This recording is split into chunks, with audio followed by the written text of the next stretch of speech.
Alright, so this is a analysis how this works. On the top is what's called an HPA tank, high pressure air.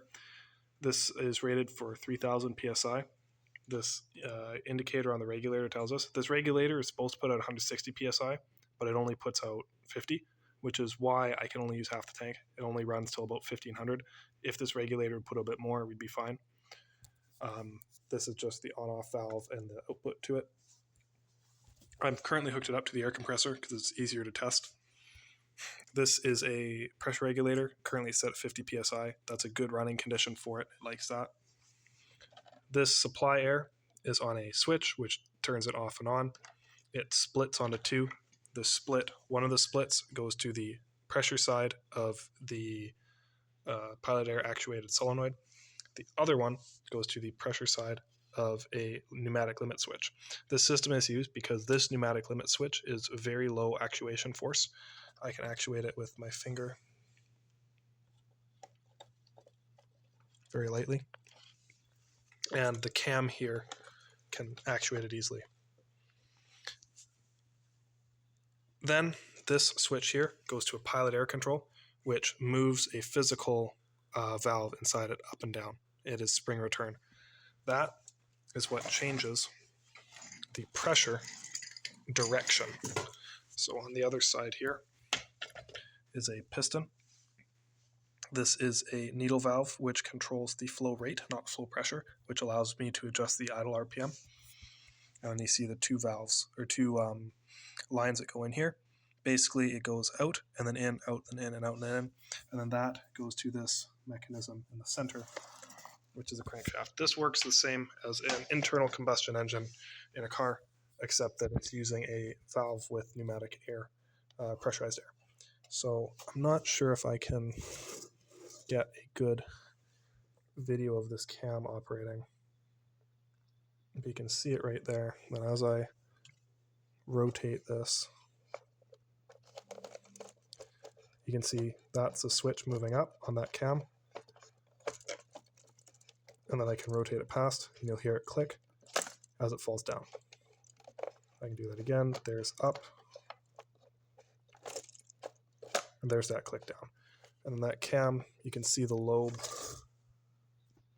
on this side here. It's a little triangle. It's actually a very specific shape. A lot went into the cam design of this project. And that can be seen more so in the CAD. I don't know why it won't let me zoom out all the way. But anyways. So that's the centralized crankshaft right there. You can see how that connects. It's just like the crankshaft on a car. Off of this crankshaft, there is a pinion gear built into, as you can see, that is one piece with the print. The big wheel is what's called a flywheel, or an inertial flywheel. That keeps inertia in the system, so that way the engine doesn't stall out. Any ICE engine like your car will have that.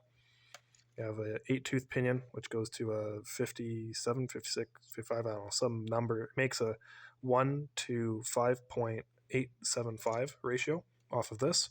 And then it's a compound gear ratio, gear train. So then this leads to I believe it's a 20-tooth, and then a 35 or 6 or ish. The end result is an 11.2 ratio. And you can see I'm using 3/16 key seat as a square shaft for power delivery. And then these little screws here actually hold the shaft in. So this allows for quick gear changes. When I was designing it, having to change the ratios to find what the engine liked to work with most. Then off that, you can see there is this drive link here, that drive link here, goes out to this combination. There is a double linkage on the bottom here, and then that goes to a separate shaft here, which goes to this linkage. It may look complicated, but it's actually extraordinarily simple. It's only 9 links, well, actually 8 on this, 9 on this, links per leg, and all of them are identical. The only difference is the outer link only has 1 because it doesn't need a second to extend outwards. So this mechanism, actually the walking mechanism, is a very simple part. as is the engine. It's a very simple mechanism. It just takes a lot of fine tuning. And then to show motion, I have it hooked up on the air compressor. I can just flip this on. And you can see the rotation of these two shafts. Oh, it stopped. You can see the rotation of these two shafts and how that affects the overall motion.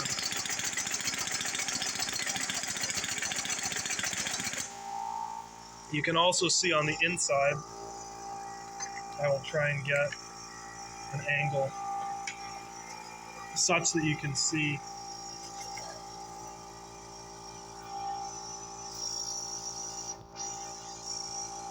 there's that switch. You can see it being actuated by the cam.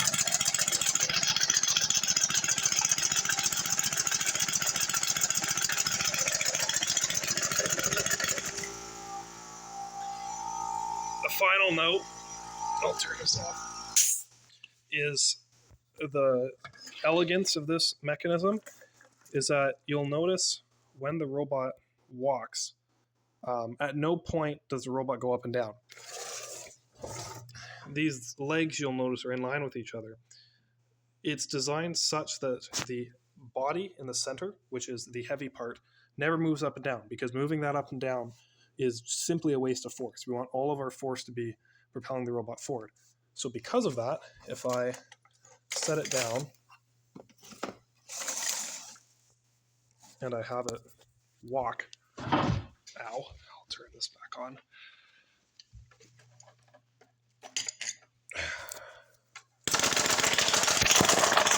You can see that the robot is completely flat. The body itself is not rising or falling.